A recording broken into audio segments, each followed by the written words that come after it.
You might be wondering, what does eating grains do for your body?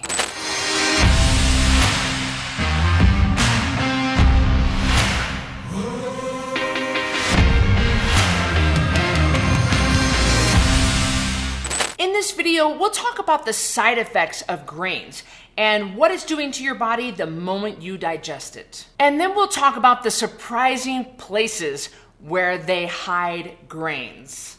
And last, we'll go through how grains fit into the Code Red lifestyle. Okay, so let's talk about the history of grains. Listen, I'm not here to demonize grains. I'm not here to make anybody upset or, make them, oh, I can't believe you said that, Cristy. But the reality is, the grains that we consume nowadays, they're not the same grains that when Jesus was walking the planet. Grains have changed drastically, and you need to understand this. This is not controversial information, although, the industry doesn't want us to know the truth, and they're going to do their best to hide it. Look, I'm not saying that everybody's crooked, and I'm not a conspiracy theorist, but look, the USDA has a stock of grain on their logo. It is their emblem for their office. Isn't that a little strange to you? Because nowadays, we are overproducing grains. We're producing enough grains for 10 billion people on this planet. And there are only, 7.5 billion people on this planet? So what are we doing? We're putting grains in everything. Not just our food, but our shampoos and our makeup and our supplements.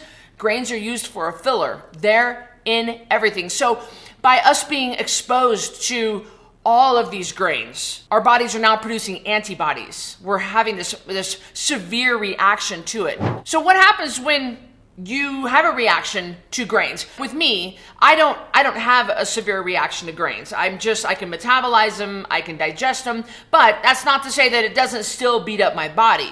It still is going to manifest itself somewhere. The side effects can manifest itself as a pain in your small finger, or you could have severe IBS and migraines. You could break out in hives. You could have both your knees swell up. You could have your vision blurry. There are so many people that have severe reaction to grains and gluten. And there's some of us that just don't have as severe of a reaction. But you need to understand, no matter who you are, your body will have some sort of reaction to it. That's just the way that we've evolved. Grains are subsidized by our government. It's a lot more affordable for farmers to grow them. We grow them in humongous fields, and we just have these enormous quantities. Farmers are trying to get the most out of each grain stock. They're breeding these grains and they're hybridizing them to produce the most grain per stock. And this is not good because we're making our grains fake. It's not the way that nature originally delivered them to us.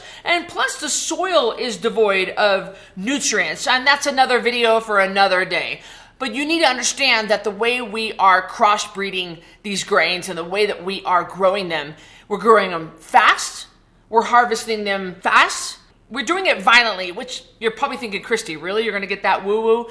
But you need to understand that this is just the way that we're treating our crops is coming out in the crops, and we're eating those crops, we're eating that food, we're absorbing that energy. And again, I don't want to go down the rabbit hole and get on some rant more than what I already am here, but you need to understand that this is not the way that we were intended to eat grains. So the way that agriculture has evolved, it's a good thing. I don't mean to demonize it or put it down. It's a good thing because when we really got the hang of this, we were able to produce this portable food. And now we could travel with food, grains, and have it not spoil along the way. We didn't have refrigerated rail cars at that time, and people wanted to travel, but they would die along the way, and having these grains kept people alive while they traveled long distances. But let's talk about what it's doing to your body. When you eat grains, you need to understand that from the neck down, it's no different than sugar. Yes, I said sugar. Grains are going to spike your blood sugar, and your body has to release insulin to bring your blood sugar down so you don't die. Insulin is the fat-producing hormone.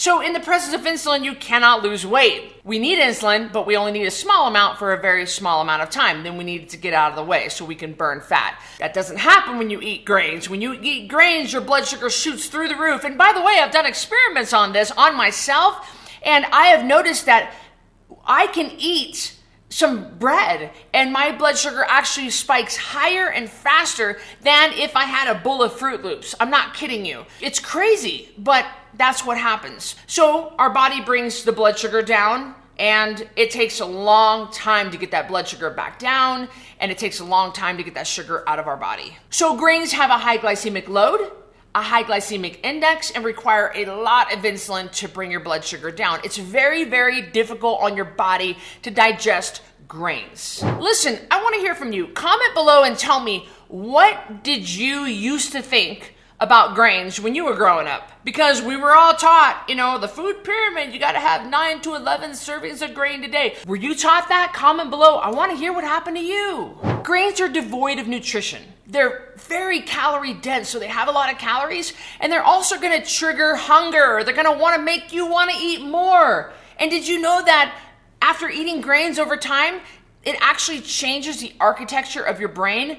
There is science, data, and research to back me up on this. Look up the book Grain Brain. Look up Wheat Belly. There are neuroscientists that have done the research about the effects of grain on your brain and your health. So from September 07 to September 08, I did an experiment on myself, and I was vegan for an entire year. Yes, I was vegan. Cristy, I can't believe it. Cristy, the daughter of a farmer, I've hunted. It wasn't for ethical purposes. It was just to experiment, because I like to try things out on myself. So when I tell you I've tried everything, I really have tried everything, including being vegan. And can I say that was the most miserable year of my life? And the reason is because when you're vegan and you cut out every kind of animal product, you have to rely heavily on grains to supplement your diet. And you're also eating processed food, which is terrible for you. So I had massive inflammation in my body. I was always tired. I had stomach ache, IBS. I had migraine headaches. My vision wasn't as good. I didn't have as much energy. I was always fatigued, and I lost a big fight at Madison Square Garden. I'm blaming it on the grains. No. Hey, the girl was a good fighter. She fought fair and square, but I remember being so exhausted going into that fight that I was actually falling asleep on my dressing room floor before they called me out for the co-main event. I just felt so crappy when I removed all animal products from my diet, and it's because I had to rely so heavily on grains. So I've been through it, and I felt terrible. Eating grains also increases your risk of diabetes. And again, why?